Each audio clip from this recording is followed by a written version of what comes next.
Chapter 18. Caden. When I stepped into work, I couldn't take Brian moping around the place and barking orders at the young staff. I knew what his problem was. He was unhappy and never thought he'd be happy again. I decided as the CEO of my shop that today I would call a meeting. Some of the guys chose to stand against the wall, and the girls sat at the remaining seats around the table. Now what is the problem? I questioned, waiting for someone to speak up. I knew what it was, but I needed Brian to hear it from others. Then he couldn't tell me it was nothing, and the kids were inexperienced and just college students. But there was one thing about Brian. He knew how to hire the best people, and hopefully he knew the truth when he heard it. One girl, Peggy, raised her hand and said, "Brian has a temper and he's not a people person. He doesn't have patience with us. He doesn't have a grasp on what college students want, and if we tell him, he walks away from us." "Then why ask?" she said, raising both hands in frustration and looking around the table. This wasn't the Brian I knew. Well, not now. Now he'd become all those things Peggy had pointed out. A guy spoke next. Brian wasn't always the way he is now. To his credit, he was the best boss I've met. He gave me a chance to learn the business, and this is the best job I've had lately, and I love working here, but lately he's been a dick. Everyone said, yeah, a real dick. To Brian's credit, he realized that he had a problem, and he had to solve it, because I needed him more now than at any time, and he didn't want to leave here because of the 2 businesses he'd invested in, and he'd planned more. But with his feelings about the man that got away, it had sidetracked him and changed him into a surly, sour dick. Before he was kind and considerate of the college kids, but now he'd descended into being just plain uncaring and nasty with the personnel. After Brian apologized, the group said they'd stay on, since they were able to get their grievances out in the open, and I assured them that things would get better. They all admitted that they were planning on leaving if the conditions didn't change. I met with Brian in my office to discuss the matter and to find out what I could do to keep him on and make the place better for everyone. Brian appeared to be contrite, and he realized that what the young men and women had said was true, and he readily admitted it.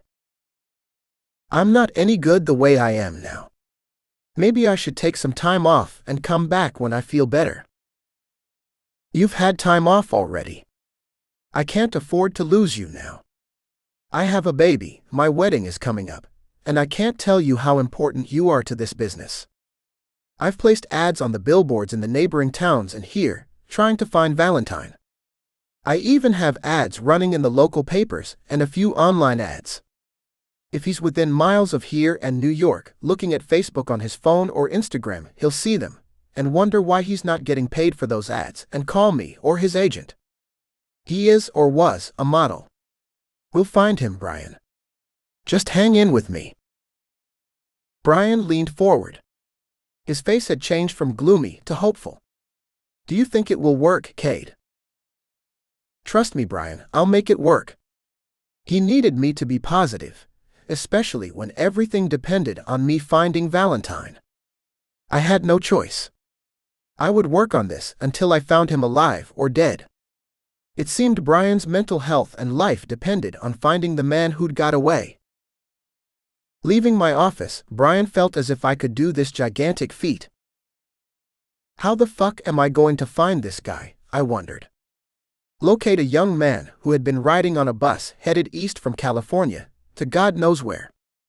Now what the fuck was I to do? I'd assured Brian that I'd find him, and I had to do just that. Then I received a call.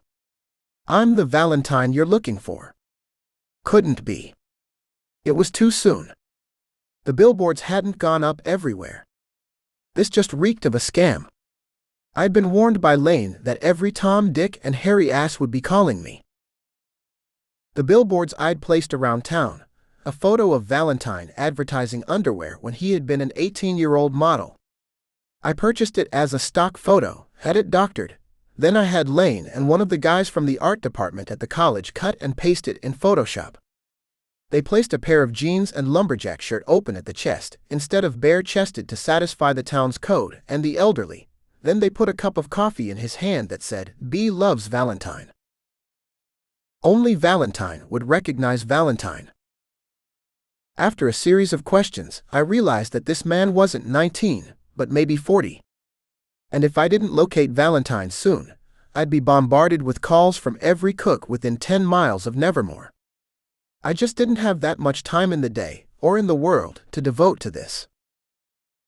When I glanced up, Lane was standing at my door.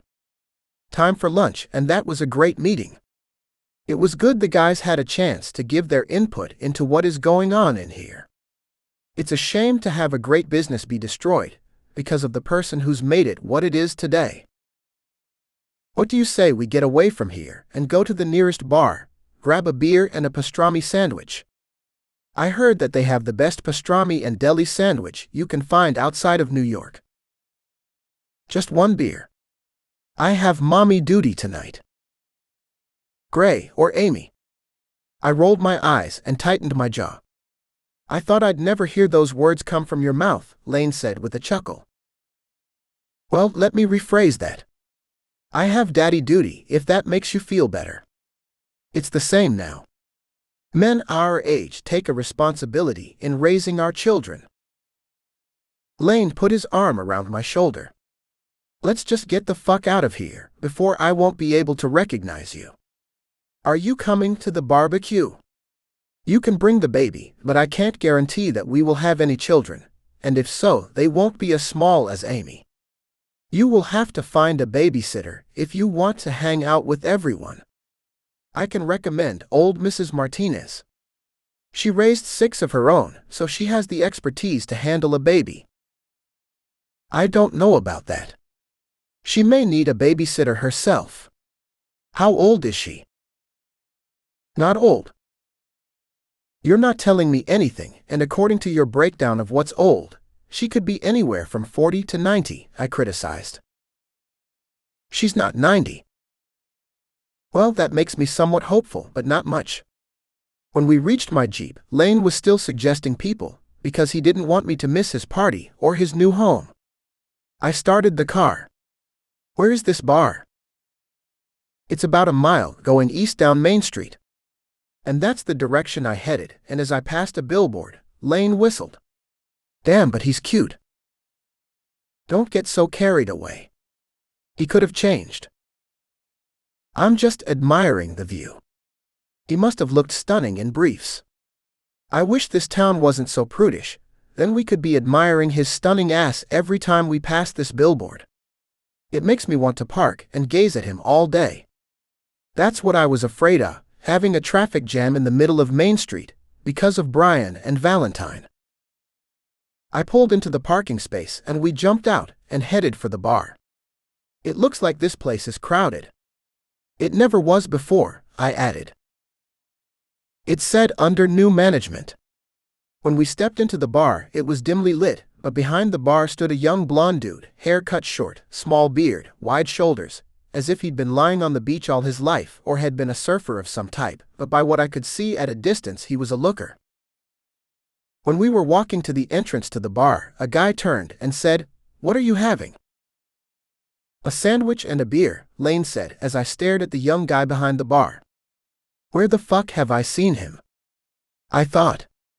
It bothered me that I couldn't come up with a name for that face. "Take a seat at the bar, Mr. Coffee, Tea and Thee." How the fuck did you come up with a name like that? I've been to your store for coffee since I opened this location, but never met you. He extended his hand and escorted us to the bar.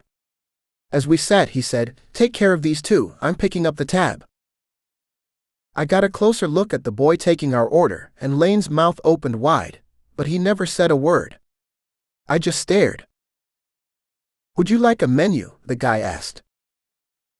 "No. We know what we want.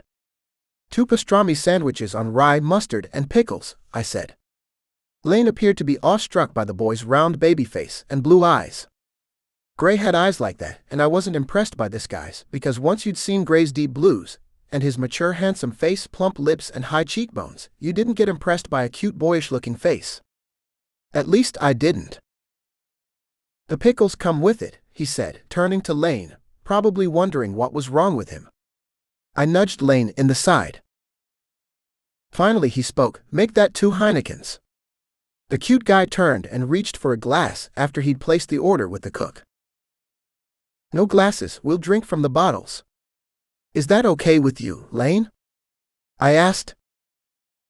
"I have no problem with a bottle. I used to be a baby once," he joked. I nudged him in the side once more. He glanced at me and narrowed his eyes. "What? Am I making an ass out of myself?" "You could say that, especially since you haven't said a word, and when you did, your voice cracked, and you're making these silly jokes." "That's because that boy is so damn cute with his blue eyes." "I know. I see them," I whispered strongly. "Aren't you married, and don't you have a man you love?" I had to bring Lane back to reality.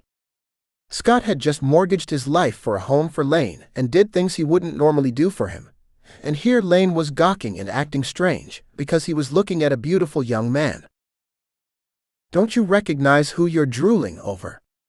I asked. "Why should I recognize him? I've never seen him before in my life," Lane added. "How about a few minutes ago, on that billboard, on our way here?" "No fucking way. Just wait. I'll prove it's him." The boy placed our sandwiches, which were enormous, in front of us, and handed us our beer. He saw the look on our faces and said, "We have to go, Bags. When you're ready, I'll get it ready for you." He turned, pulled out a bar towel, and attempted to wipe the counter, when I raised my hand. "Do you want something, sir? You are new. Are you old enough to be working behind a bar?" I questioned. "Please don't say anything. I'll be 19 in a month. I just stopped here because I ran out of money, and there was a sign in the window. He wanted a server and a bartender. I'd worked as a waiter before, but never a bartender, but Mr. Morgan said that he'd teach me. I'm still learning." No. I didn't mean to suggest that you were doing something wrong, and in this state you can be 18, so you're good." Then, with a mouthful of pastrami, Lane decided that he'd get into the conversation. "If I need another sandwich, who do I call?" "Sorry, but I was a little nervous when Mr. Morgan said that you two were friends, and he'd get the check. You can call me Valentine." "Well, Valentine, it's nice to meet you," Lane offered. "Would you like to meet some of the prominent people in this town? I'm having a barbecue, and since you're new here, I'd like for you to meet some townspeople and my friends." "You can bring a date," I said, taking liberties offered by Lane. Lane nudged me in the side. "I don't have a date. I don't have an apartment either. I live in the storeroom in the back of this bar." "What a shame," Lane said. "I know you won't be there for long. Not with your good looks." Valentine didn't hear Lane because of the music, or because Valentine chose to ignore him. "When I get enough money together, I'm going east. New York or Chicago maybe." "What about starting all over in a small town? You'll never know who you might meet. We have jobs here and low-cost homes. A great place to start and raise a family, and we have a college if you're planning on getting a low-cost degree." That sounds inviting, but small towns aren't as welcoming as many large cities because, you see, I'm gay. I never would admit that to strangers, but you two are the nicest people besides Mr. Morgan. I used to be a model, and I'm thinking about saving money and trying my luck again." "We wish you luck." Lane nudged me in the side. After Valentine walked away, I turned to Lane. "Why are you wishing him luck? I've spent a considerable amount of money to find him and prevent him from leaving here. And you're acting as if you want him to go. Don't you want him to find Brian? He's just what Valentine needs. Someone to rescue him from living in the back of a bar on a cot and going to the city where men like Austin can eat him alive." "I hadn't thought about that." "Next time think, Lane. Do you want to forever have Brian living with you? That got Lane's attention.